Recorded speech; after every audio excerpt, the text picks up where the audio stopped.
تو سب سے بہترین شارح ایکسپلینیشن کرنے والے قرآن کے کون؟ اللہ کے رسول ہیں، جسے اللہ نے خود متعین کیا۔ قرآن تو ہم نے رکھ دیا ہے، لیکن اس کی صریح تشریح کرنے کا دراصل کسے اختیار ہے؟ آپ کو۔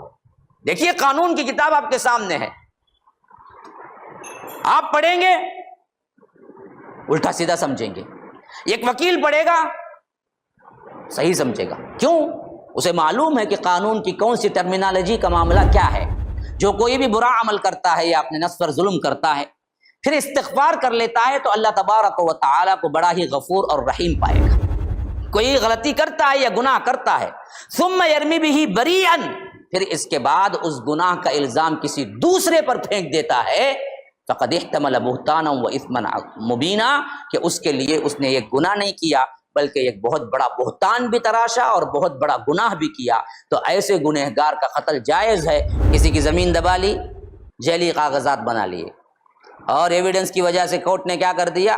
آپ کی زمین ڈکلیئر کر دی، تو آپ کی زمین ہو گئی؟ قیامت تک نہیں ہوگی۔ ہاں گورنمنٹ مان لے لیکن قیامت میں ضرور پکڑے جاؤ۔ خود اللہ کے رسول نے کہہ دیا کہ دیکھو تم میں دو لوگ آتے ہیں میرے پاس جھگڑا کرتے ہوئے، اور کسی کو اچھی طرح زبان دانی آتی ہے، اچھی طرح کیا بولنا آتا ہے، ایویڈنس ہے اس کے پاس، اور وہ آ کے مجھے کیا کر دیتا ہے؟ مغلوب کر دیتا ہے۔ یعنی وہ آ کے کیا کرتا ہے؟ ایسے بات کرتا ہے جس سے میں سمجھتا ہوں کہ حق اس کے پاس ہے، اور میں چیز اٹھا کے اسے دے دیتا ہوں حالانکہ وہ اس کی نہیں ہوتی ہے، تو یاد رکھو میرے فیصلے سے اس کو حلال نہیں ہوگی، وہ آگ کا ٹکڑا ہے جو میں اسے دے رہا ہوں۔ اللہ کے رسول بھی دے دینا تب بھی وہ حلال نہیں ہو جائے گی۔ جس طرح عام مسلمان کہتے ہیں کہ قرآن اور حدیث کے ساتھ ہم امام ابو حنیفہ کی مانیں گے، ویسے جیسے یہ گمراہ ہوئے حنفی شافعی، اسی طرح اہل حدیث بھی گمراہ ہوئے، کیونکہ وہ کہتے ہیں کہ قرآن اور حدیث کے ساتھ صحابہ کو مانیں گے، جبکہ ہم جواب دیتے ہیں کہ آپ کو غلط فہمی ہوئی ہے۔ وہ جو کہتے ہیں قرآن حدیث کے ساتھ امام کو مانیں گے، اس کے لیے کوئی دلیل ان کے پاس نہیں ہے۔ ہم جو کہتے ہیں قرآن حدیث کے ساتھ صحابہ کو مانیں گے، اس کے لیے سب سے بڑی دلیل خود قرآن ہے۔ MSLI TV، رہنمائی بدلتی دنیا کے لیے۔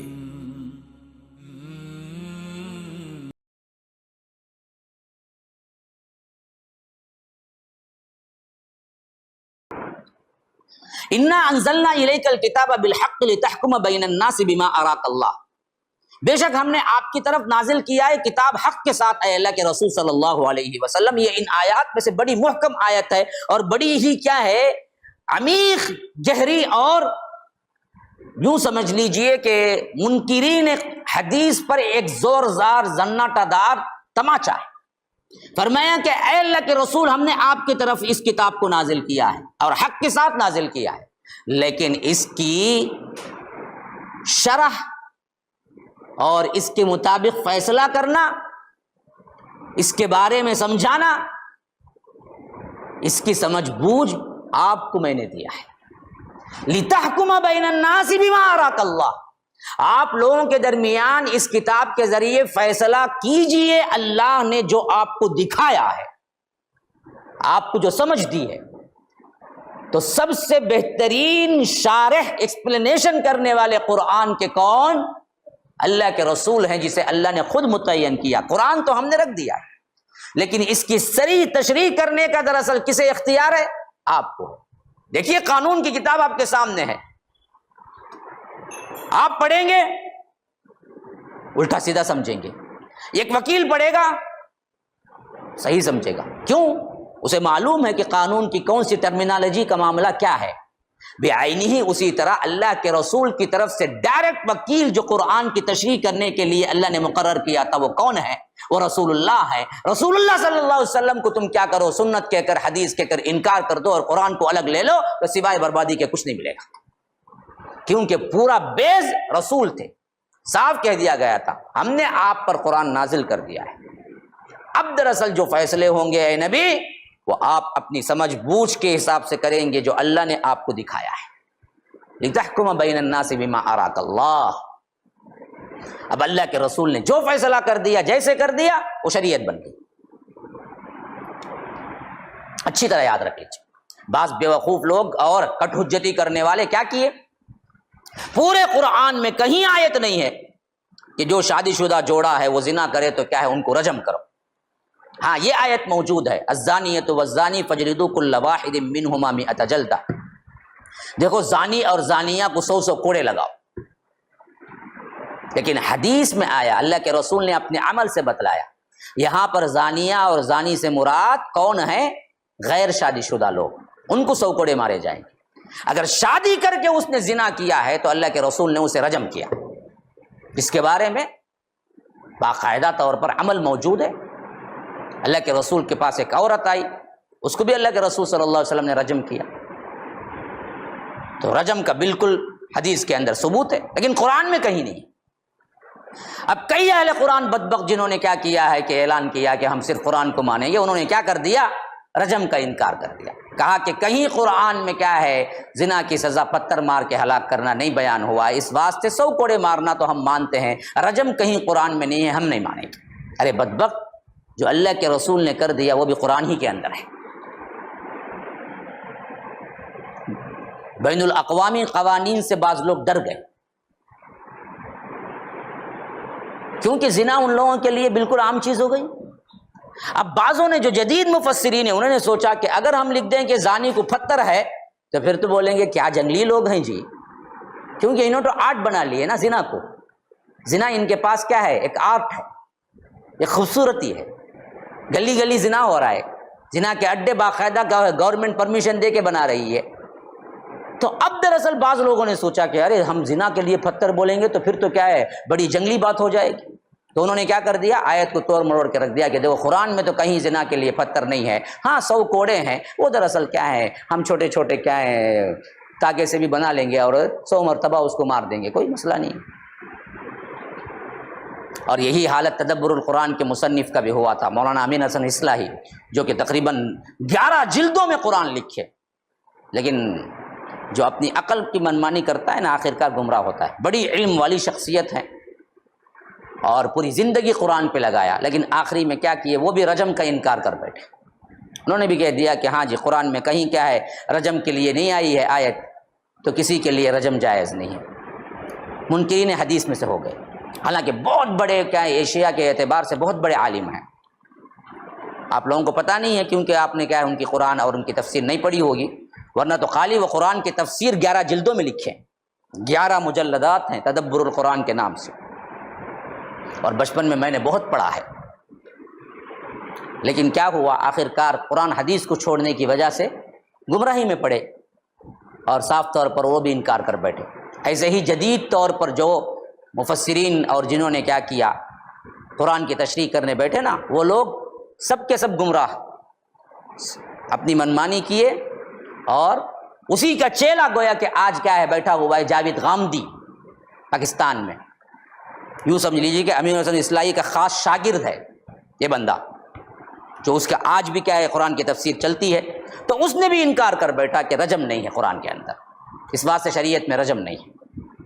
یہ سب وہ لوگ ہیں جنہوں نے کیا کیا اپنے علم پہ دعویٰ کیا اور سمجھ لیے کہ ہم جو سوچیں ہم جو سمجھیں قرآن کو اس سے زیادہ کوئی نہیں سمجھ سکتا، اور حدیث کو چھوڑ دیا تو گمراہ ہو گئے. تو یاد رکھو کبھی حدیث کو الگ نہ کرنا ورنہ تو گمراہ ہو جاؤ.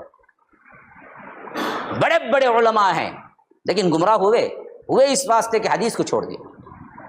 تو فرمایا کہ لتحکم بین الناس بما اراک اللہ، جیسے اللہ تبارک و تعالی نے آپ کو بتایا ہے ویسے آپ فیصلہ کیجئے لوگوں کے درمیان. ولا تکن للخائنین خصیما، ہرگز نہ ہو جائیے آپ خائنین کی طرف سے، خیانت والوں کی طرف سے جھگڑا کرنے والے. یہ بہت اہم ترین بات ہے. اللہ تبارک و تعالی ایک خاص واقعے کی طرف اشارہ کرتے ہوئے فرما رہا ہے ولا تکن للخائنین خصیما واستغفر اللہ. دیکھو اے اللہ کے رسول، کوئی خائن ہے، کوئی بددیانت ہے، کوئی کیا ہے امانت داری کسی کے اندر نہیں ہے، ایسے لوگوں کی طرف سے آپ جھگڑا کرنے والے مت بنیے. یعنی انصاف کے خلاف جو جاتے ہیں ان کی سپورٹ مت کیجیے. واستغفر اللہ، استغفار کیجیے. ان اللہ کان غفورا رحیما، اللہ تبارک و تعالی بڑا ہی معاف کرنے والا اور مغفرت کرنے والا ہے. ولا تجادل عن الذین یختانون انفسهم، اور جھگڑا نہ کیجیے ان لوگوں کے بارے میں جنہوں نے اپنے آپ سے خیانتیں کی. ان اللہ لا يحب من کان خوانا اثیما، کہ بے شک اللہ تبارک و تعالی پسند نہیں کرتا ہر گنہگار اور ہر خائن کو. یستخفون من الناس ولا یستخفون من اللہ وهو معهم، کہ دیکھو اللہ تبارک و تعالی خیانت کرنے والے اور مجرموں کو پسند نہیں کرتا، اور وہ لوگوں سے اپنی حرکات کو چھپا سکتے ہیں، لیکن اللہ تبارک و تعالی سے وہ چھپا نہیں سکتے جو کچھ بھی وہ کر رہے ہیں خیانتیں. وَهُوَ مَعَهُمْ، اللہ ان کے ساتھ ہوتا ہے. اِذْ يُبَيِّتُونَ مَا لَا يَرْضَى مِنَ الْقَوْلِ، جب وہ رات میں اللہ تبارک و تعالی کے دین اور رسول اللہ کے خلاف باتیں کر رہے ہوتے ہیں، اس وقت بھی اللہ تبارک و تعالی ان کا ساتھ ہوتا ہے. وَكَانَ اللَّهُ بِمَا يَعْمَلُونَ مُحِيطًا، کہ بے شک جو کچھ بھی وہ عمل کر رہے ہیں اللہ تعالیٰ احاطہ کیے ہوئے ہیں. اصل میں یہاں پر کیا ہوا جی، ایک واقعہ ہو گیا تھا. وہ واقعہ کیا تھا کہ ایک منافق نام کا مسلمان، اس نے کیا کیا کہ ایک یہودی کے گھر میں چوری کی، اور چوری بھی جو کیا وہ کیا تھا، ایک آٹے کی بوری تھی جو نیچے سے پھٹی ہوئی تھی، اور اس کو بدبخت کو پتا نہیں تھا جس نے چوری کیا. وہ دراصل جب لے کے آیا اپنے گھر کو تو تھوڑا تھوڑا آٹا کیا ہے پورے رستے پہ گرتا گیا، جو نشان زدہ کر رہا تھا کہ انہیں کیا ہے یہاں سے اٹھا کے یہاں لایا. اب یہ بدبخت جو مسلمان تھا نام کا، اس نے سوچا کہ دیکھو اگر میں کل کے دن لوگوں کو معلوم ہو جائے، تلاشی کریں تو میرے گھر سے موٹا نکل آئے تو لوگ مجھے پکڑ لیں گے. اس واسطے کیا کریں گے، جو لوگ نہیں چاہتے ہیں نا ان کے گھر ڈال دیں گے. تو اسے خیال آیا بیٹھے بٹھائے، یہودی کا گھر تو ہے مدینے میں، جو تمام مسلمان کیا ہیں یہودیوں کو نہیں چاہتے ہیں. اس نے کیا کیا کہ اور آگے جا کر ایک یہودی کے مکان پہ ڈال دیا. اب صبح ہوئی، موٹا غائب، چور کی تلاش شروع ہوئی، تو سیدھے وہ آٹا دیکھتے دیکھتے پہنچے تو ایک مسلمان کا گھر آ گیا. اب مسلمان کا جو گھر آیا تھا وہ تو تھا منافق، تو منافقین کی جو ٹولی تھی جو نام کے مسلمان تھے وہ پورے جمع ہو کے اس کی سیٹ کرنے لگے کہ نا یہ کیسے چور ہو سکتا ہے، یہ تو بہترین بندہ ہے، ہم نے اس کے ساتھ جیا ہے، یہ تو ہمارا پڑوسی ہے، فلاں ہے. تو لوگوں نے سوچا کہ اچھا تب یہ نہیں کیا ہو تو گھر کی تلاشی لیں گے. لیے، اور وہ بوری نکلی نہیں اس کے گھر سے. تو ابھی ذرا پختہ ہو گیا، اگر چور تھا تو پھر موٹا کہاں گیا.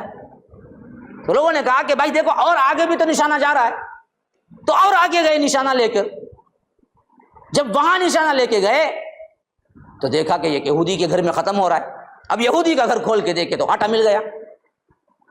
اب یہودی کو پکڑ لیا. یہودی نے کہا کہ دیکھو، وہ سچا تھا اپنی قول میں، اس نے کہا کہ دیکھو رات اتنے دروازہ مارا، کہا کہ یہ میرا آٹا ہے ذرا امانتاً رکھو، صبح لے لوں گا، تو میں نے لے کے رکھ دیا. مجھے کیا معلوم تھا یہ چوری کر کے لے آیا.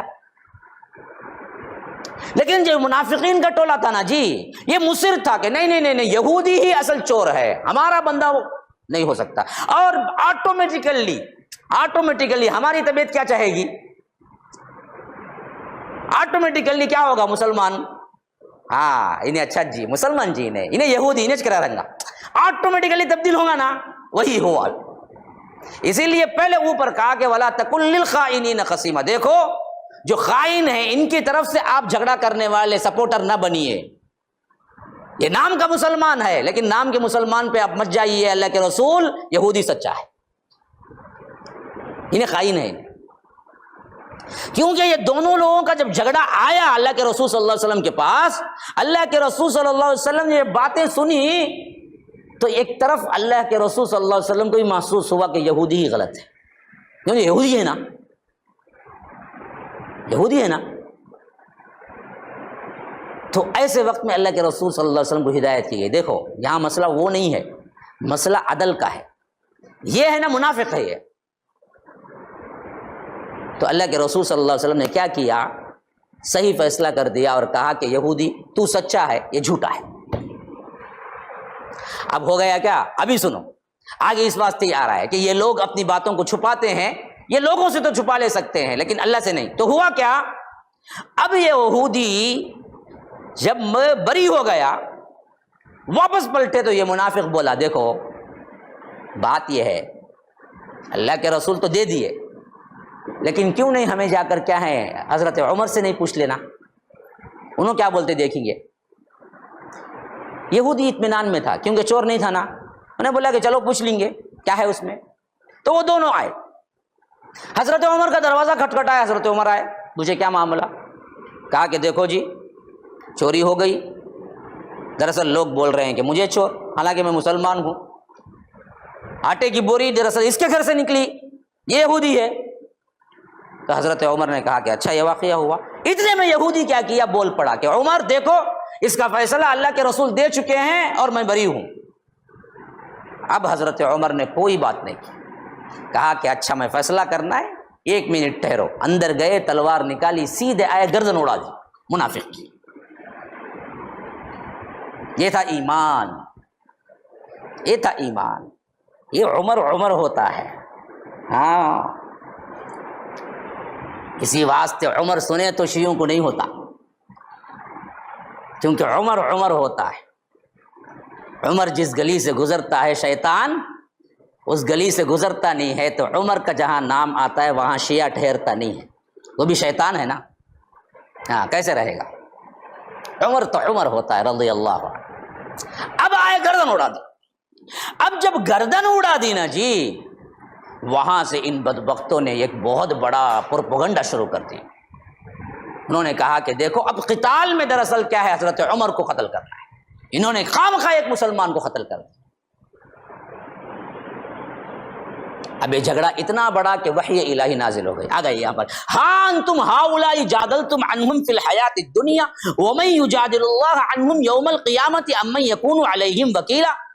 کہ دیکھو اس دنیا کے اندر تو تم لوگ ہو جنہوں نے کیا کیا, ان بدبختوں کے سپورٹ میں تم نے جھگڑا کر لیا, یہ منافقین سب مل کر. لیکن کل قیامت کے دن اللہ تبارک و تعالیٰ کے سامنے جب آئے گا تو تب یہ یہودی کی سپورٹ میں جو کھڑے ہوئے واقعی حقیقتاً, اس کے مقابلے میں یہ خائنین کے خلاف جو کھڑے ہوئے منافقین, وہ کون ہوں گے جو میرے پاس آ کر وکیل بن کے کھڑے ہوں گے. وہاں کون سپورٹر بنے گا اس خائن کا. یہاں پر تو کیا ہے, لوگوں نے شور مچا دیا, حضرت عمر نے فلاں کیا. تو اس کے بعد فرما دیا گیا کہ من یعمل سوءا او یظلم نفسه ثم یستغفر اللہ یجد اللہ غفورا رحیما. کہ دیکھو جو کوئی بھی برا عمل کرتا ہے یا اپنے نفس پر ظلم کرتا ہے پھر استغفار کر لیتا ہے تو اللہ تبارک و تعالیٰ کو بڑا ہی غفور اور رحیم پائے گا. یعنی اوپر جو آیت آ گئی اور نیچے جو آیت آ گئی, اس کے بعد اللہ کے رسول صلی اللہ علیہ وسلم نے اعلان کر دیا کہ عمر نے جو کیا وہ بالکل ٹھیک کیا, ان پر قصاص نہیں ہوتا. عمر نے وہی کیا جو کرنا چاہیے تھا. رسول کے خلاف اگر جا کر کوئی اور وہ چاہے, کوئی اور طریقہ چاہے تو وہ واجب القتل ہے. اور حضرت عمر نے بغیر کہے وہاں تک ان کی ذہانت پہنچ چکی تھی, فہم پہنچ چکا تھا. وہ جا کے اللہ کے رسول سے پوچھ کے نہیں آئے کہ اللہ کے رسول 1-2 لوگ آئے ہیں جھکڑ کے آپ کے پاس فیصلہ کر کے میرے سے پوچھ رہے ہیں کیا میں ان کو قتل کر سکتا ہوں. یہ بھی تو کر سکتے تھے نا, نہیں کیا. ان کا فہم اتنا بلند تھا شریعت کے بارے میں, کچھ پوچھے بغیر تلوار نکالی, اڑا دیا گردن. اللہ اوپر سے آیت نازل کیا, عمر حق پہ چھوڑ دو ان کو, ولا تکن للخائنین خصیما. اس واسطے یہ قتل رائنگا گیا, حضرت عمر کا بول بالا ہوا. یہ ہے اللہ کے رسول کی اطاعت اس حد تک. ہاں یہ ایکسکیوز نازل ہو رہا ہے کہ جو کوئی بھی گناہ کر دیتا ہے برا, وہ اگر استغفار کر لینا اس کے لیے توبے کا دروازہ کھلا ہوا ہے. لیکن ومن یکسب اثما, جو کوئی گناہ کماتا ہے فانما یکسبہ علی نفسہ, اس کے گناہ کا اسے ضرور ضرور بدلہ ملے گا. وہ اس کے لیے ہی, اس کے نفس کے لیے ہی اس کا گناہ ہے. وکان اللہ علیما حکیما, کہ اللہ تبارک و تعالی علم والا بھی ہے, حکمت والا بھی ہے. لیکن ومن یکسب خطیئۃ, جو کوئی یہ گناہ کماتا ہے, او اسما, کوئی غلطی کرتا ہے یا گناہ کرتا ہے, ثم یرمی بہ بریئا, پھر اس کے بعد اس گناہ کا الزام کسی دوسرے پر پھینک دیتا ہے, فقد احتمل بہتانا و اثما مبینا, کہ اس کے لیے اس نے یہ گناہ نہیں کیا بلکہ ایک بہت بڑا بہتان بھی تراشا اور بہت بڑا گناہ بھی کیا. تو ایسے گنہگار کا قتل جائز ہے. اس واسطے عمر پر کوئی سوال نہیں ہوگا. یہ خالی اس نے گناہ نہیں کیا بلکہ گناہ کر کے دوسروں پہ الزام بھی لگایا. یاد رکھو یہ ڈبل گناہ ہو گیا. آج ہم بھی کیا ہیں, یہ سب معاملات میں نہیں چوکتے. کچھ کام کیے, پکڑے جانے کا خوف ہے, اٹھا کے کیا کرتے, کسی اور پہ ڈال دیتے, میں نہیں کیا انہیں کیا. اور کیا ہے لوگ بھی کیا ہے سچا سمجھتے کیونکہ اس کی طرف اشارہ ہو رہا ہے، اس کی طرف کیا ہے ایویڈنس اس کی طرف ہے۔ تو ایویڈنس صرف اس کی طرف ہو جانے سے کیا نہیں ہوتا، اللہ کے پاس چھٹکارا نہیں پا سکتے۔ ہاں قانون دے دے گا۔ آج یہ بہت چکر چلتا ہے، کسی کی زمین دبا لی، جعلی کاغذات بنا لیے، اور ایویڈنس کی وجہ سے کورٹ نے کیا کر دیا، آپ کی زمین ڈکلیئر کر دی، تو آپ کی زمین ہو گئی، قیامت تک نہیں ہوگی۔ ہاں گورنمنٹ مان لے، لیکن قیامت میں ضرور پکڑے جاؤ، قیامت میں پکڑے جاؤ۔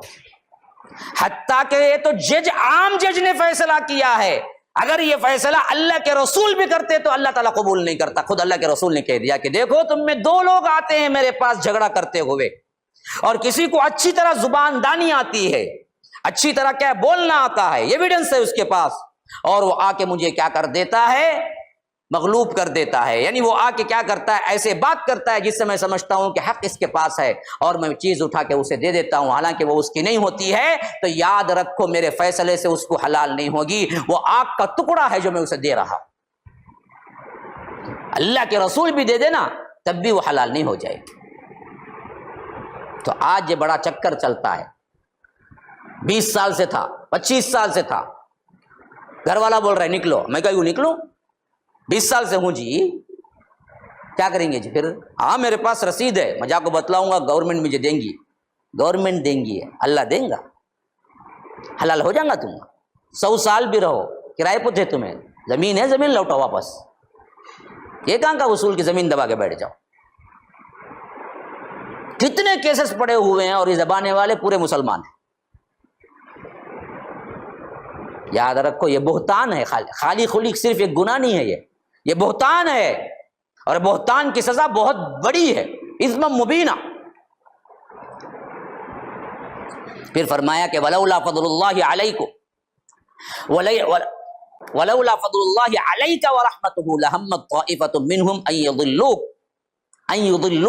وما یضلون الا انفسهم وما یضرونک من شیء وانزل اللہ علیک الکتاب والحکمت وعلمک ما لم تکن تعلم وکان فضل اللہ علیک عظیما۔ فرمایا کہ اللہ کے رسول اگر آپ پر اللہ کی رحمت نہ ہوتی، اللہ تبارک و تعالی کا فضل نہ ہوتا، تو لہمت طائفۃ منہم ان یضلوک، تو یہ ارادہ کر چکے تھے یہ بدبخت ان لوگوں کا ایک گروہ آپ کو دراصل بھٹکا دے۔ کون سے گروہ؟ کون؟ یہ منافقین جن کے بارے میں آ کر کیا کر رہے تھے، یہودی کے خلاف بک رہے تھے کہ یہودی اصل کیا ہے، چور ہے، تو یہ لوگ مل کے اتنا دباؤ ڈالے، اللہ کے رسول صلی اللہ علیہ وسلم بھی کیا ہوتے تھے، ان کے فیور میں ہو جاتے تھے، لیکن اللہ تبارک و تعالیٰ نے عین وقت پہ وحی کر دی، تو اللہ کہتا ہے یہ میرا فضل تھا، یہ میری رحمت تھی کہ دراصل کیا ہے، آپ کو میں نے وہاں سے نکال لیا، ورنہ تو یہ لوگ آپ کو بھٹکا دیتے۔ لیکن یاد رکھو اگر آپ فیصلہ بھی ان سے کر دیتے نا کہ ان کے باتوں میں آ کر وما یضلون الا انفسهم وما یضرونک من شیء، یہ ہرگز بھٹکا نہیں سکتے آپ کو مگر صرف اپنے نفس کو۔ یہ دھوکہ کسے دے رہے تھے؟ انہی کے اوپر وبال پڑنے والا تھا۔ اور اللہ کے رسول آپ کسی کی بھی پرواہ مت کیجئے انصاف کرنے میں، کیوں؟ کوئی آپ کو کوئی ضرر نہیں پہنچا سکتا، اللہ کی حفاظت میں ہے آپ۔ وما یضرونک من شیء، جب معلوم ہو گیا حق یہ ہے، برملا اظہار کر دیجئے کہ یہی حق ہے، کوئی آپ کا کچھ نہیں بگاڑ سکتا۔ وانزل اللہ علیک الکتاب والحکمت وعلمک ما لم تکن تعلم، اللہ تبارک و تعالی نے آپ پر کتاب بھی نازل کی، حکمت بھی نازل کیا، اور وہ سب کچھ آپ کو سکھایا جو آپ نہیں جانتے تھے۔ وکان فضل اللہ علیک عظیما، کہ بے شک آپ پر اللہ تبارک و تعالی کا بہت بڑا فضل ہے۔ لا خیر فی کثیر من نجواہم الا من امر بصدقۃ او معروف او اصلاح بین الناس۔ ان لوگوں کی جو میٹنگیں ہوتی ہیں نا جی، یہ یہودیوں کی، یہ منافقین کی جو آپ کے خلاف میں ہوتی ہیں نا، ان میں کوئی خیر نہیں۔ کیا کرتے تھے یہ اللہ کے رسول صلی اللہ علیہ وسلم کے پاس تو کیا کرتے تھے، ہاں ہوں سر ہلا کر کچھ نہ کچھ کیا ہے بک کر چلے جا، لیکن اصل میٹنگیں ان کی کیا ہوتی تھی، اللہ کے رسول صلی اللہ علیہ وسلم کے خلاف ہوتی تھی۔ کیا کریں گے، اب کیا کریں گے، اب کیا کریں گے؟ تو اللہ کہتا ہے کہ ایسی میٹنگوں میں کوئی خیر نہیں ہے۔ تو معلوم ہوا جمع ہو کر کوئی میٹنگ کرتے ہیں تو بیکار کی باتوں میں کوئی خیر نہیں ہے۔ خیر کس میں ہے؟ نجوا کہتے ہیں میٹنگ کو۔ ہاں، میٹنگ کس کے لیے ہونی چاہیے؟ اب اچھی طرح یاد رکھ، کیونکہ ہماری بہت میٹنگاں ہوتے، یہاں کھڑے ایک میٹنگ، چائے کی دکان میں کھڑے ایک میٹنگ، خود پہ کھڑے ایک میٹنگ، گھر میں کھڑے ایک میٹنگ۔ یاد رکھو بیکار کی باتوں میں جمع ہو کر باتیں کرنا سوائے ضلالت اور سوائے اپنے گناہوں کو بڑھانے کے کچھ نہیں ہے۔ ہاں میٹنگ کرنا ہونا، یہ تین باتیں ہیں کیا دیکھ لو ہمیشہ، الا من امر بصدقۃ او معروف او اصلاح بین الناس۔ دیکھو میٹنگ کرو ضرور بھی ضرور جس کا فائدہ ہوگا، کیا؟ یا تو کسی معروف جیسے کسی اچھی بات پر میٹنگ کرو، یا نہیں اللہ کے راہ میں صدقہ دینا ہے اس کے واسطے میٹنگ کرو، یا نہیں دو لوگ جھگڑتے ہوئے آئے ہیں یا جھگڑا ہے ان کے لیے میٹنگ کرو۔ میٹنگ کا مقصد یہ تین ہونا چاہیے، اس کے علاوہ کہ بیکار کی میٹنگیں نہیں کرنا، بیکار کی بات، میں یہاں گیا وہاں گیا، یہاں ذرا خود بیٹھا وہاں چا پیا، انہیں بولا جی تمہارے طرف سے ویسا ہوا کرتے نا، ہو کہ اچھا اچھا کیا ہی کرے تجھے اتنے باتا، ٹائم ملا دوسرے اچھے کام کر، کیا فائدہ میٹنگ سے بیکار۔ ہاں تین باتیں اگر ہیں تو ضرور کرو۔ ایک کیا ہے؟ الا من امر بصدقہ، صدقہ دینے کا حکم ہو۔ مثلا آپ دیکھ رہے ہیں کوئی بڑا آدمی بیٹھا ہوا ہے اور کوئی غریب بھی بیٹھا ہوا ہے، مجلس میں اکٹھے ہیں، آپ بولے السلام علیکم، ایک 2 منٹ آؤ نا میرے ساتھ، 2 منٹ، مالدار کو بلا لے گئے، ابھی بہت دیتے ہیں، ہاں میں سنتا ہوں، غریب بیٹھا ہوا ہے، انہیں نہیں پوچھ سکتا، انہیں ذرا کیا ہے سو پہ مدد بھی کروں، یہ اچھی میٹنگ۔ امر بصدقۃ او معروف، کیا؟ او معروف، یا کوئی نیکی کا حکم، اس کے لیے میٹنگ کرو۔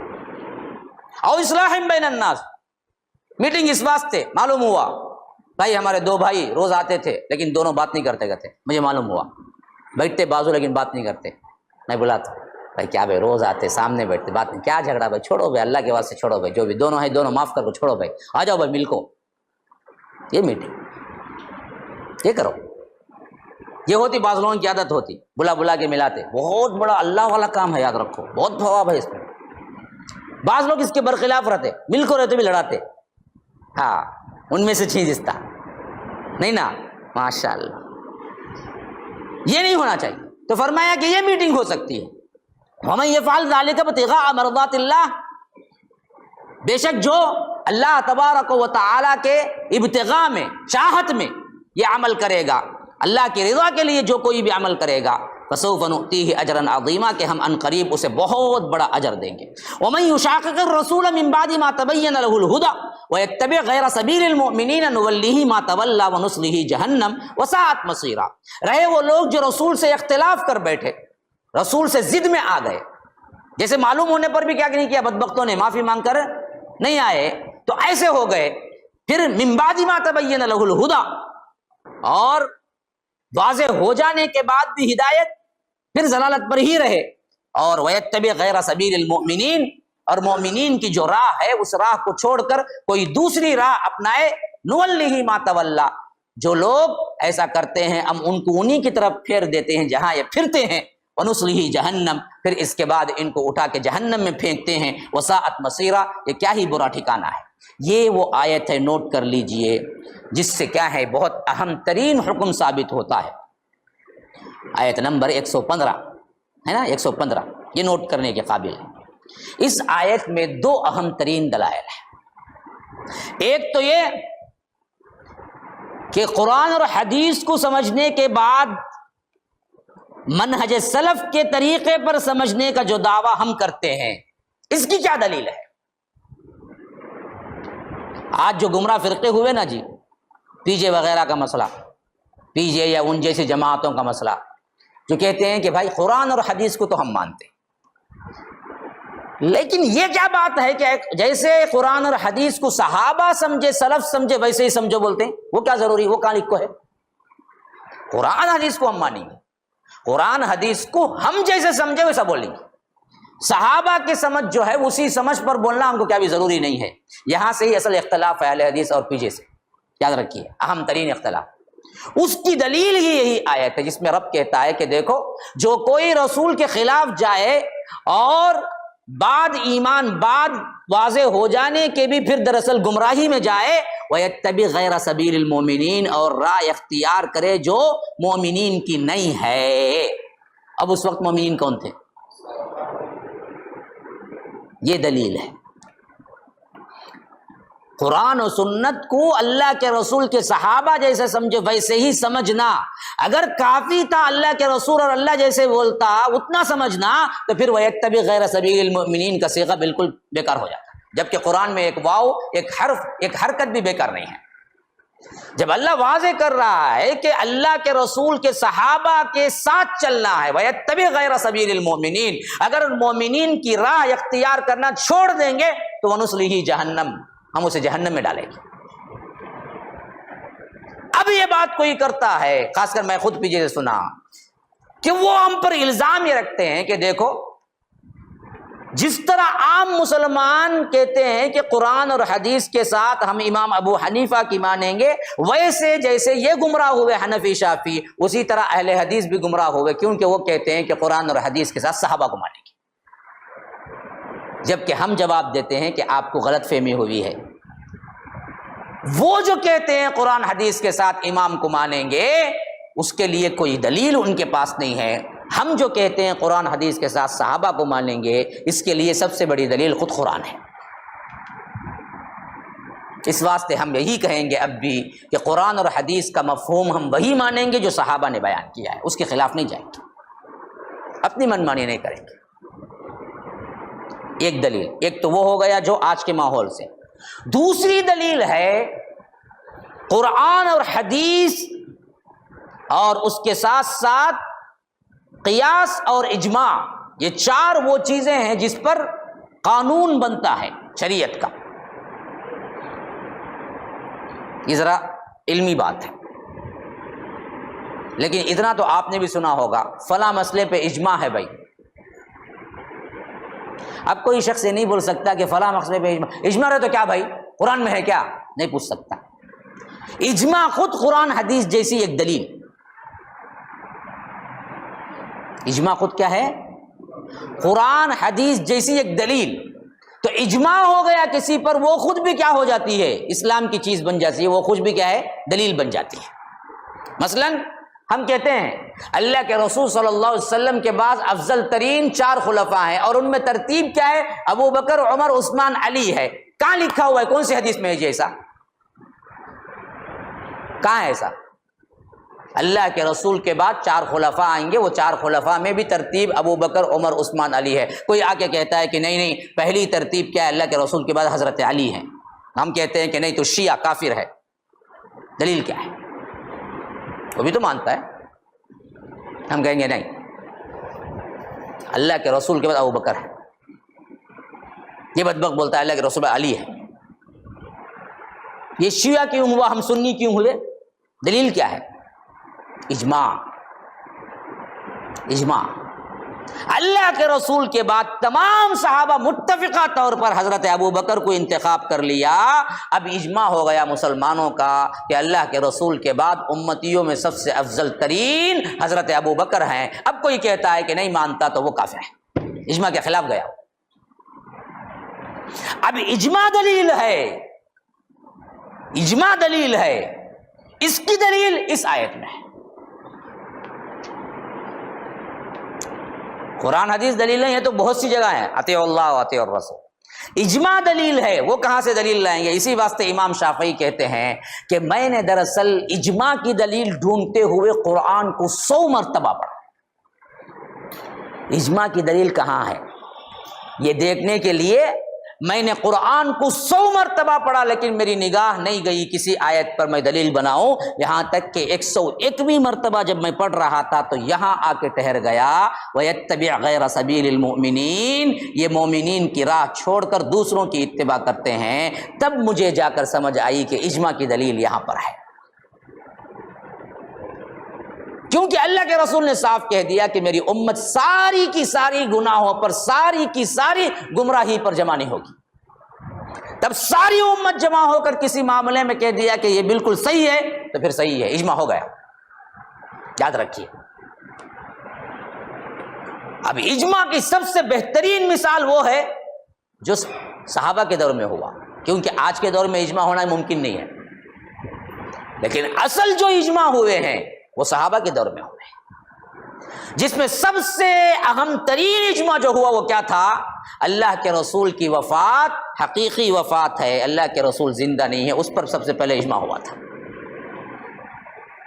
اللہ کے رسول وفات پائے، ابو بکر آئے، ابو بکر آنے سے پہلے حضرت عمر نے تلوار بلند کر دی اور کہا کہ جو کوئی کہے اللہ کے رسول کیا ہیں، مر گئے ہیں، تو میں اس کا سر قلم کر دوں گا۔ اختلاف ہو گئے، یہاں تک کہ حضرت ابو بکر آئے، جمع کیے اور قرآن کی دلیل دی، وما محمد الا رسول۔ پھر اس کے بعد اعلان کیا کہ من کان یعبد محمدا فإن محمدا قد مات، جو کوئی محمد کی عبادت کرتا تھا وہ جان لے کہ محمد صلی اللہ علیہ وسلم مر چکے ہیں، قد ماتا، وفات پا چکے ہیں۔ ومن کان یعبد اللہ، جو کوئی اللہ کی عبادت کرتا تھا، فإن اللہ حی لا یموت، کہ اللہ تبارک و تعالی زندہ ہے اور اس کو موت نہیں آتی۔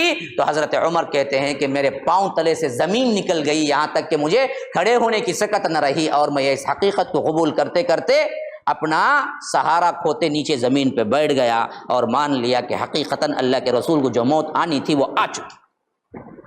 اب اس کے بعد کوئی صحابی اختلاف نہیں کیا اللہ کے رسول کی موت میں، یہاں تک کہ اللہ کے رسول صلی اللہ علیہ وسلم کو دفنا دیا گیا۔ تو یہ پہلا اجماع تھا امت کا، جس میں پوری امت متفق ہو گئی کہ اب اللہ کے رسول صلی اللہ علیہ وسلم دنیاوی زندگی میں نہیں ہیں، آخرت کی جو زندگی تھی اور جو موت آنی تھی وہ آ چکی۔ اب کوئی بدبخت اٹھ کے کہتا ہے اللہ کے رسول نہیں مرے، تو وہ اجماع امت کے خلاف وہ جاتا ہے، ہم نہیں۔ سمجھے واقعتاً ماشاء اللہ۔ تو یہ آیت دو دلائل ہیں، تو ایک اجماع امت کے لیے دلائل ہیں، ایک سلف کے منہج پر ہی کیوں چلنا، اس کے لیے دلیل ہے۔ تو فرمایا کہ وساعت مصیرا، کہ بڑا ہی برا ٹھکانہ ہے یہ جہنم۔ ان اللہ لا یغفر ان یشرک بہ ویغفر ما دون ذلک لمن یشاء، بے شک اللہ تبارک و تعالی جس گناہ کو چاہے معاف کر سکتا ہے، لیکن شرک کو معاف نہیں کرے گا۔ یہ دوبارہ اسی صورت کے اندر آنے والی آیت ہے جو ہم پہلے پڑھ چکے ہیں۔ شرک وہ گناہ ہے جس کو اللہ معاف نہیں کرے گا۔ لا یغفر ان یشرک، اللہ تبارک و تعالی کبھی شرک کو معاف نہیں کرتا ہے۔ ویغفر ما دون ذلک، اس کے علاوہ جو بھی ہیں، من یشاء، چاہا تو معاف کرے گا۔ فری لائسنس نہیں ہے، یاد رکھو۔ اس کے علاوہ ہر گناہ کو معاف کر دوں گا نہیں بولا، کہا کہ اس کے علاوہ جو گناہ چاہے معاف کر دوں، پکڑا گئے۔ اس واسطے اہل توحید کے اندر یہ جو ایک عقیدہ بن چکا ہے نا، ہمیں تو توحید والے، تو کیا کرنا جی، کیا ہونا کرو، ایسا نہیں ہے۔ فری لائسنس نہیں دیا رب نے، کہا کہ ہم چاہیں گے تو نہیں پکڑیں گے، ورنہ تو پکڑیں گے۔ بھائی ایک لمحے کے 1000ویں حصے کے لیے بھی جہنم جانا معمولی بات ہے کیا؟ تو پھر گناہ پہ کیسے تم جری ہو جاتے کہ ہم تو توحید والے ہیں؟ تو یاد رکھو، توحید والے ہونے کا مطلب یہ نہیں کہ گناہ میں آگے بڑھ جاؤ۔ ہاں یہ گارنٹی ضرور دی رب نے کہ ہم دراصل کیا ہے، شرک کو معاف نہیں کریں گے، چاہے تو سب کو معاف کر کے اسے جنت بھیجیں گے، یا نہیں تو سزا دے کر اسے جنت بھیجیں گے، لیکن توحید والا پرماننٹ جہنمی نہیں ہوگا۔ یہ اصول ہے، ہمیشگی کی جہنم نہیں ملے گی، خواہ وہ کوئی بھی گناہ۔ اب اسی پس منظر میں وہ بات بھی سمجھ لیجئے جہاں پر خالدن کا لفظ آ گیا، جیسے اللہ نے کہا کہ وَمَن یقتل مؤمنا متعمدا فجزاؤہ جہنم خالدا فیہا، جو کوئی عمدن جان بوجھ کر کسی مومن کو قتل کرتا ہے اس کے لیے دائمی جہنم ہے، خالدن۔ تو اس آیت سے ٹکراؤ آ گیا۔ تو اس واسطے علماء کا قول ہے کہ شرک کے علاوہ جو گناہ کو بھی اللہ نے خالدن کہا ہے، ہمیشہ ہمیشہ جہنم ہے، وہاں پر خالدن مراد نہیں ہے، ہمیشہ جہنم نہیں ہے، بلکہ لمبی مدت تک جہنم میں رہے گا، ایک نہ ایک دن وہ باہر آ جائے گا، خواہ وہ کون ہے، عمدن قتل کرنے والا کیوں نہ ہو، خودکشی کرنے والا، جیسا خودکشی کے بارے میں بھی آیا ہے کہ وہ جو کرے گا وہ کیا ہے، ہمیشہ جہنم میں جلتا رہے گا یا بار بار وہی عمل کرتا رہے گا۔ لیکن پھر بھی اس میں ہے کہ اگر وہ توحید پر تھا تو ایک نہ ایک دن جنت آ جائے گا، ایک نہ ایک دن۔ دائمی جہنمی نہیں ہوگا، دائمی جہنمی صرف ایک وجہ سے ہوگا، وہ مشرک ہے۔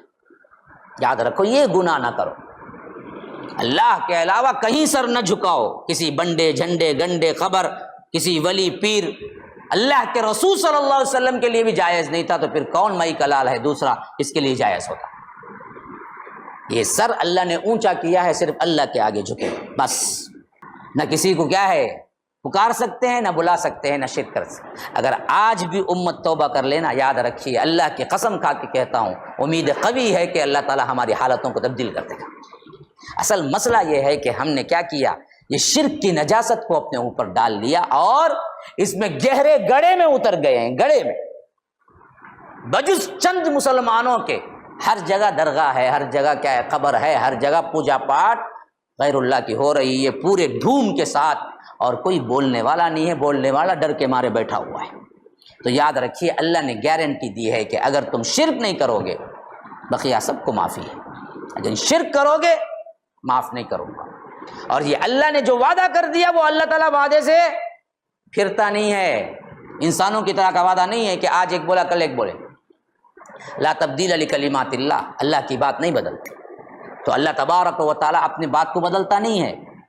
کل قیامت کے دن کتنا بڑا انسان کیوں نہ آ جائے، اگر وہ شرک ہے مشرک ہوگا تو اللہ تعالیٰ اسے دائمی جہنم دے گا، اسے نکالے گا نہیں۔ اسی واسطے کیا ہے حضرت ابراہیم کے باپ کے سلسلے میں آیا ہے، حضرت محمد الرسول اللہ صلی اللہ علیہ وسلم کے چچا کے سلسلے میں بھی آیا ہے کہ اللہ تعالیٰ ان کی دعاؤں کو قبول نہیں کرے گا، وہ دائمی جہنم میں پڑے رہیں گے۔ حالانکہ اللہ کے رسول صلی اللہ علیہ وسلم کی 50 سال خدمت کی ہے، 50 سال۔ ہاں، ابو طالب نے 50 سال اللہ کے رسول صلی اللہ علیہ وسلم خدمت کی، لیکن شرک پر مر گئے۔ حضرت عمر نے پوچھا کہ اللہ کے رسول آپ کے چچا اپنے بیٹوں سے زیادہ چاہتے تھے، تو آخر ان کو کیا صلہ ملا اس کا؟ تو اللہ کے رسول صلی اللہ علیہ وسلم نے کہا کہ عمر، ہاں اتنا تو ہوا کہ ان کا سب سے جہنم میں ہلکا ترین عذاب ان کو ملے گا، اگر میں نہ ہوتا تو وہ سب سے جہنم کے نچلے گڑھے میں ہوتے، لیکن اب سب سے ہلکا ترین جہنم کا عذاب ہے جسے آگ کے جوتے پہنائے جائیں گے، جس کی وجہ سے ابو طالب کی کھوپڑی کھول رہی ہوگی لیکن جہنم سے نکلیں گے نہیں۔ یہ اللہ کے رسول کے چچا کی حالت ہے تو پھر ہما شما کا کیا اعتبار، ہم کس کھیت کے مولی ہیں جی؟ تو یاد رکھو شرک سے بچ جاؤ بس۔ پورا قرآن نازل ہوا اسی واسطے کہ تم شرک سے بچ جاؤ، توحید کو قبول کرو بس۔ تو اسی واسطے مسلمانوں میں ہمیشہ درد دلاتا ہوں، بھائی آپ نے تو توحید کو قبول کر لیا، آپ نے تو توحید کیا ہے جان لیا، لیکن آپ کے ماں باپ نہیں جانے، آپ کے رشتہ دار نہیں جانے، آپ کے بھائی بہن نہیں جانے، آپ کی سگی ماں نہیں جانی، آپ کی سگی بہن شرک کر رہی ہے اور آپ آرام کی زندگی گزار رہے ہیں، تو پھر کیا توحید والے ہیں؟ اپنے باپ کو جہنم جاتا دیکھ رہے ہو، تمہارے اندر تحریک نہیں پیدا ہوتی؟ اپنے بھائی بہنوں کو جہنم جاتا دیکھ رہے ہو اور آپ کے اندر کیا درد دل پیدا نہیں ہوتا؟ تو پھر کائی کی توحید ہے؟ آنکھوں دیکھے جہنم کو جا رہے ہیں، روکو نہیں، سمجھاؤ نہیں، رات دن دعائیں کرو، رو گڑ گڑاؤ، اللہ یہ دنیا میں تو ساتھ دیا لیکن یہ لوگ میرے آنکھوں کے سامنے جا رہے ہیں۔ ابو ہریرہ آئے ایک مرتبہ اللہ کے رسول کو روتے ہوئے بڑے پیارے ساتھی تھے اللہ کے رسول کے، ایک لمحے کے لیے نہیں اللہ کے رسول کی مجلس سے ہٹتے نہیں تھے، لیکن آج وہ پیارا ساتھی رو رہا تھا۔ اللہ کے رسول نے پوچھا کہ ابو ہریرہ روتے کیوں؟ کہا کہ ایک خواہش ہے اللہ کے رسول جس پر مجھے رونا آتا ہے، میں تو وہ ہوں جو تن من دھن لگا دیا ہوں آپ کے ساتھ میں، اور ایک میری ماں وہ ہے جب میں جاتا ہوں تو وہ آپ کو گالی دیتی ہے، وہ کافر ہے، اگر وہ مر گئی جہنم چلی گئی تو میں سب سے زیادہ چاہتا ہوں میرے ماں کو، یہ تکلیف دہ بات محسوس کر کر کے رو رہا، میری ماں مشرکہ ہو گئی، تو آپ دعا کر دیجیے۔ اللہ کے رسول نے ہاتھ اٹھا دیے، کہا کہ اللہ ابو ہریرہ کی ماں کو ہدایت دینا۔ یہاں دعا ہوئی، ادھر ابو ہریرہ بھاگتے ہوئے لوٹے تو دیکھا کہ دروازہ بند اور پانی گرنے کی آواز آ رہی ہے۔ ابو ہریرہ نے کہا کہ اماں دروازہ کھولو، کہا کہ بیٹا ٹھہر، میں نہ رہی ہوں۔ پھر صاف شفاف ہو کے نہا دھو کے جب آ کے دروازہ کھولا، کہا کہ بیٹا لے سن، اشہد انک محمد الرسول اللہ، میں بھی گواہی دیتا ہوں یہ جو اللہ کے رسول ہے نا وہی، بس میں گواہی دیتا ہوں، اشہد ان لا الہ الا اللہ اشہد ان محمد رسول اللہ۔ یہ تڑپ جو ہے نا لے آتی ہے، لیکن تڑپ ہونی چاہیے، ایسے ہی نہیں ہو جاتے معجزات۔ خالی محبت ہے، ماں میں بڑا محبت کرتا ہوں میں بھائی سے، بھائی جا رہا ہے درگاہ کو روزانہ دیکھ کے بیٹھا ہوا ہے، کیا کی محبت ہے جی؟ محبت ہوتی تو تمہیں تڑپا دیتی کہ یہ جہنم جا رہا ہے۔ یہ درد دل جسے دیا نا وہ کبھی سکون سے نہیں بیٹھتا۔ آج اس حالت میں بیٹھ کے گھنٹے گھنٹے درس دینے کی وجہ کیا ہے میری؟ یہی ہونا چاہیے ہر ایک کے پاس کہ جو امت جا رہی ہے جہنم کی آگ میں، ہم کیسے برداشت کریں؟ کیسے برداشت کریں؟ بولو نا، کیسے کھایا پیا جائے؟ کیسے سکون کا سانس لیں؟ ہم کیسے خاموش بیٹھ جائیں؟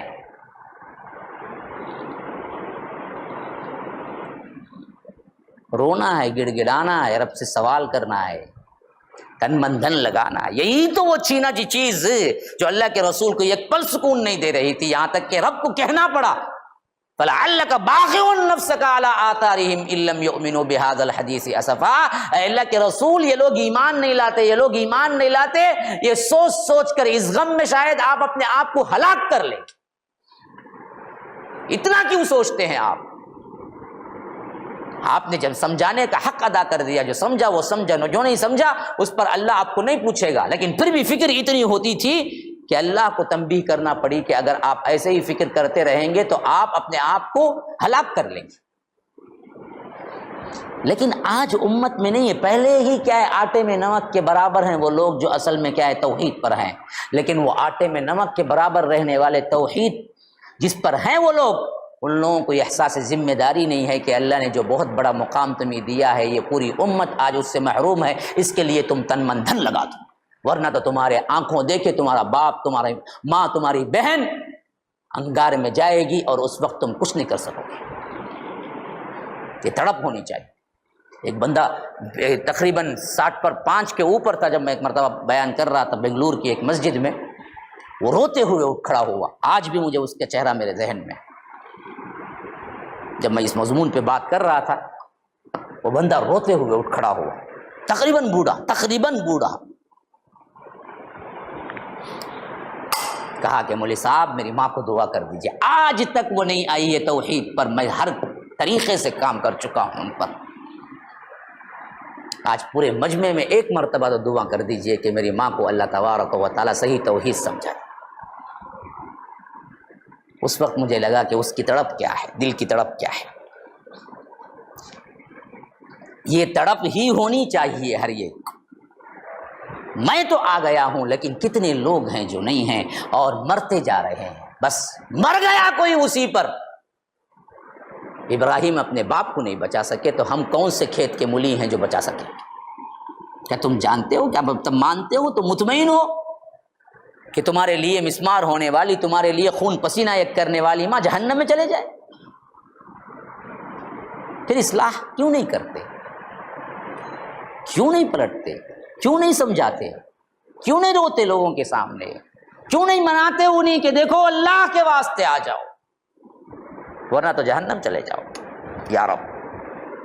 کہ فرمایا کہ وَمَن يُشْرِكْ بِاللَّهِ فَقَدْ ضَلَّ ضَلَالًا بَعِيدًا، کہ جو کوئی بھی شرک کرتا ہے وہ بہت دور کی گمراہی میں نکل جاتا ہے، ایسی گمراہی جس سے پلٹ کے آنا سوال ہی نہیں پیدا ہوتا۔ إِن يَدْعُونَ مِن دُونِهِ إِلَّا إِنَاثًا، دیکھو یہ مشرکین مکہ خاص طور پر اللہ کے ساتھ جن کو پکارتے ہیں نا جی، وہ سب کے سب عورتیں ہیں، یہ نہیں پکارتے مگر عورتوں کو، لات، منات، عزا، سب نام کیا ہے؟ مؤنث ہے جو پکارتے تھے وہ۔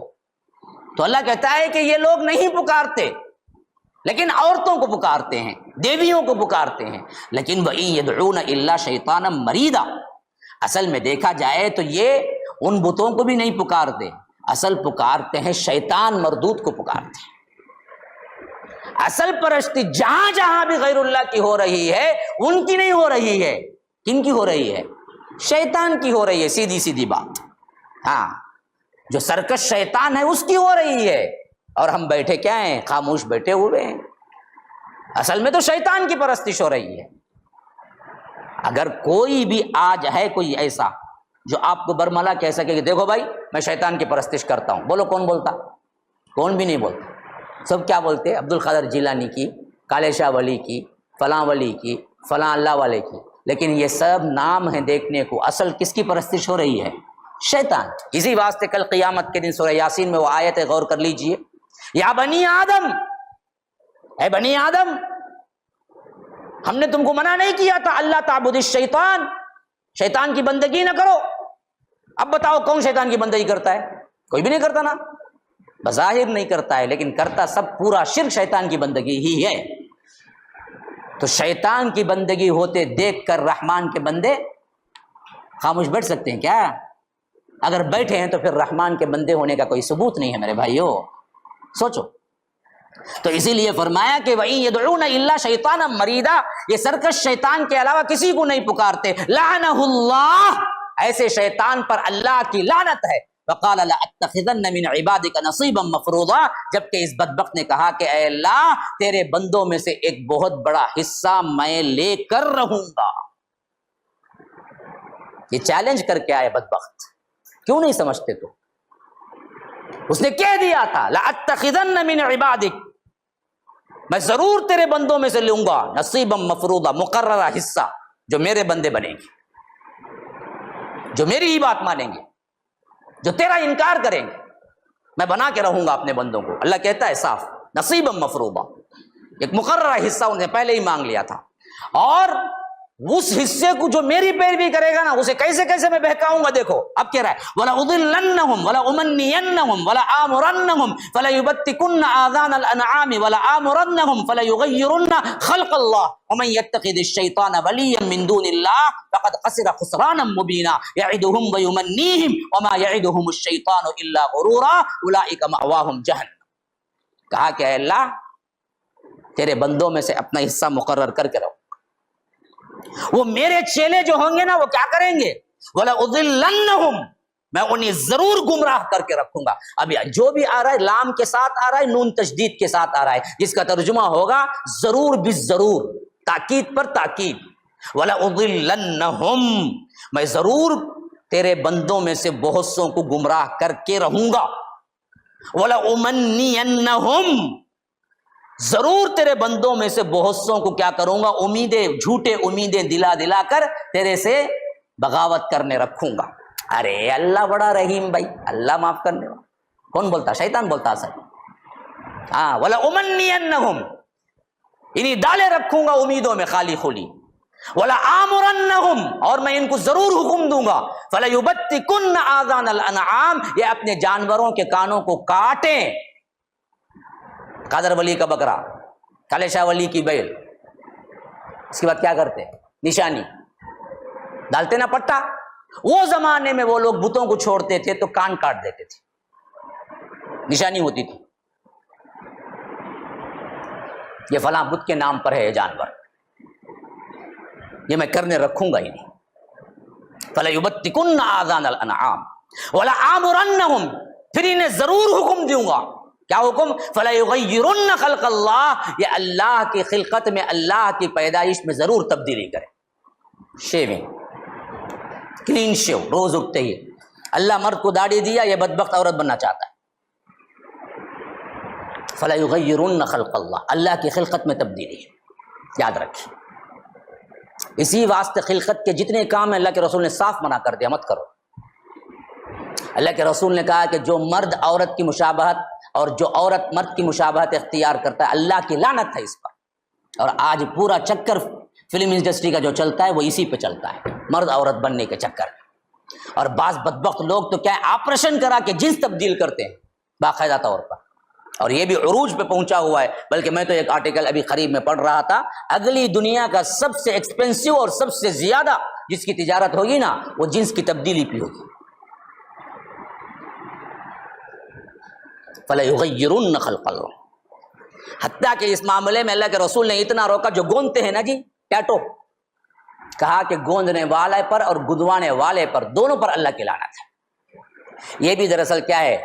تغیر خلقت ہے، جس سے کیا ہے پین چبا کر یا کر سوئی چبا کر نقشہ بنا دیا جاتا ہے، جو دراصل اللہ نے نہیں بنایا تھا۔ حتیٰ کہ دانتوں کو مانج کے جو سیدھا کرتے ہیں، اس کو بھی اللہ کے رسول نے تغیر خلقت کہا۔ دانتوں کا ٹریٹمنٹ کر سکتے ہیں، لیکن دانتوں کو جو خوبصورت بنانا ہے نا، اوپر نیچے ہیں، اس کو گھس کر جو بناتے ہیں، یہ بھی اصل میں کیا ہے؟ تغیر خلقت ہے، جو آج عام ہے۔ اسی طرح جو ویکسین اور جو اس کے طرح نکلے ہوئے ہیں، دیکھیں کیا بولتے ہیں، وہ بالوں کو جس سے کھینچ کے نکال دیتے ہیں چمڑی سے، ہاں یہ بھی تغیر خلقت ہے، جو آج برملا ہو رہا ہے فیشن کے نام پر۔ یہ جتنی چیزیں ہو رہی ہیں، یہ اصل میں کیا ہے؟ سب اسی کے اندر ہے، جس میں یہ بدبخت نے وعدہ کر کے آیا تھا کہ میں انسانوں کو اس میں مبتلا کروں گا، اور اللہ کہتا ہے کہ اس نے کیا ہے تو اب کیا ہے؟ سب کے سب اس کے چیلے بنے ہوئے۔ تو فرمایا کہ دیکھو یہ اس نے وعدہ کر لیا ہے پہلے سے ہی، اب اگر اس وعدے پر کوئی چلے گا، وَمَن يَتَّخِذِ الشَّيْطَانَ وَلِيًّا، جو کوئی شیطان کی پیروی اور شیطان کا ولی اور شیطان کو دوست بنائے گا، من دون اللہ، اللہ کو چھوڑ کر، فقط خسر خسرانا مبینا، وہ بہت بڑے خسران میں، وہ بہت بڑے خسارے اور نقصان میں، بلکہ کھلے ہوئے نقصان میں پڑ گیا۔ یعدہم ویمنیہم، وہ دراصل کیا کر رہا ہے؟ جھوٹے وعدے کر رہا ہے، جھوٹے امیدیں دلا رہا ہے۔ وما یعدہم الشیطان الا غرورا، جتنے وعدے شیطان کے ہیں سوائے دھوکے کے کچھ نہیں ہے۔ یاد رکھو، تم بڑے خوبصورت بن جاؤ گے، تم ایسے بن جاؤ گے، کیا کرو؟ روز شیونگ کرو۔ ہاں انہیں سمجھتا 60 سال کا بڈھا شیونگ کر لیا تو 40 سال کا سمجھتا ہوں گا، 40 سال کا ہونے نہیں ہوتا، انہیں قیامت تک بھی۔ اس واسطے جیسے اللہ رکھا ہے ویسے رہنا چاہیے۔ تو یہ جھوٹے وعدے دلاتا ہے، اور پورے وعدے کیا ہیں اس کے؟ دھوکے کے ہیں۔ غرور اصل میں عربی میں کہتے ہیں دھوکے کو، غرہ، غرور کا مطلب ہے دھوکا۔ ہمیں غرور جو اردو میں بولتے وہ غرور نہیں ہے، یہ ہے دھوکا۔ اس کے کوئی وعدے نہیں ہے لیکن سب کے سب دھوکا۔ اولئک مأواہم جہنم، اور ان سب کا ٹھکانہ جہنم ہے۔ تو صراحتاً معلوم ہو گئی جو اوپر کی جتنی باتیں آئی ہیں، اگر اس پر کوئی پیروی کرتا ہے تو سب جہنم۔ اور اس میں مردوں سے زیادہ کون ہے بڑھ کے؟ عورتیں ہیں، کہ فیشن کے نام پہ جو کچھ کرتی ہے۔ ہاں تزیین کے اعتبار سے کچھ تبدیلیاں کر رہی ہیں تو وہ غلط نہیں ہے، جیسا کہ ابن باز وغیرہ، ابن عثیمین وغیرہ رحمہ اللہ سے پوچھا گیا، کسی کو کیا ہے بال نہیں آنے کی جگہ آ گئے، کیا وہ بال نکال سکتی ہے؟ کہا کہ یہ تو تزیین کے اندر آتا ہے، بالکل حلال ہے۔ یعنی بعض عورتوں کو کیا ہوتا، جینس کی تبدیلی یا کچھ مسئلے کی وجہ سے مونچھیں آ جاتی، جو نہیں آنی چاہیے اس کو، اس کی خوبصورتی چلی جائے گی۔ اب ایسی عورت جا کے کیا ہے مونچھیں نکالتی ہے، یا اگر اسے کٹواتی ہے، یا کچھ نہ کچھ اس سے کیا ہے فیشل وغیرہ کچھ کرا کے کوئی ٹریٹمنٹ کرتی ہے، کر سکتی ہے، بالکل جائز چیز ہے، کیونکہ اس کو نہیں آنا چاہیے تھا، وہ مردانگی کی علامت ہے۔ نسوانیت کی حفاظت میں اگر کچھ کر رہی ہے تو وہ صحیح ہے، لیکن مردانگی کی تبدیلی کے لیے کر رہی تو وہ حرام ہو جاتا ہے۔ حتیٰ کہ وہ وقتی ہی کیوں نہ ہو، یہ بھی ایک بہت بڑا فساد ہے۔ بعض لوگ کیا سمجھتے پرماننٹ نہیں بھائی، ڈرامے میں کرنے جاتا، ڈرامے میں کرو نہیں، نارمل میں کرو، سب اتنا۔ ڈرامے میں مرد کا حال ڈالتا ہوں میں، ڈرامے میں عورت مرد کا حال ڈالتی ہے، یا مرد عورت کا حال ڈالتا ہے، ڈرامے میں اتنا نہیں۔ ڈرامے میں کہاں اجازت ملی؟ وقتی ہی صحیح، لیکن نہیں ہونا چاہیے تھا نا، اجازت نہیں ہے نا اس کی، تو یہ چیز نہیں ہونی چاہیے۔ تو فرمایا کہ ولا یجدون عنہا محیصا، یہ ایسے لوگوں کا ٹھکانہ جہنم ہے، جہاں سے کیا ہے نکلنے کی کوئی راہ نہیں ہوگی، گویا کہ حصار ہو جائے۔ ہاں والذین آمنوا، جب بھی اللہ ڈراتا ہے اپنی رحمت کی امید بھی دلاتا ہے۔ رہے وہ لوگ جو ایمان لائے، وعملوا الصالحات، اور نیک عمل کیے، سندخلہم جنات تجری من تحتها الانہار خالدین فیہا ابدا، ہم ان کو ان قریب داخل کریں گے ایسے باغات میں جن کے نیچے نہریں بہ رہی ہیں، جس میں وہ ہمیشہ ہمیشہ رہیں گے۔ وعد اللہ حقا، یہ اللہ کا وعدہ ہے، حق ہے۔ ومن اصدق من اللہ قیلا، اللہ سے بہتر کون ہے جو وعدہ سچا کرتا ہے یا سچی بات کرتا ہے۔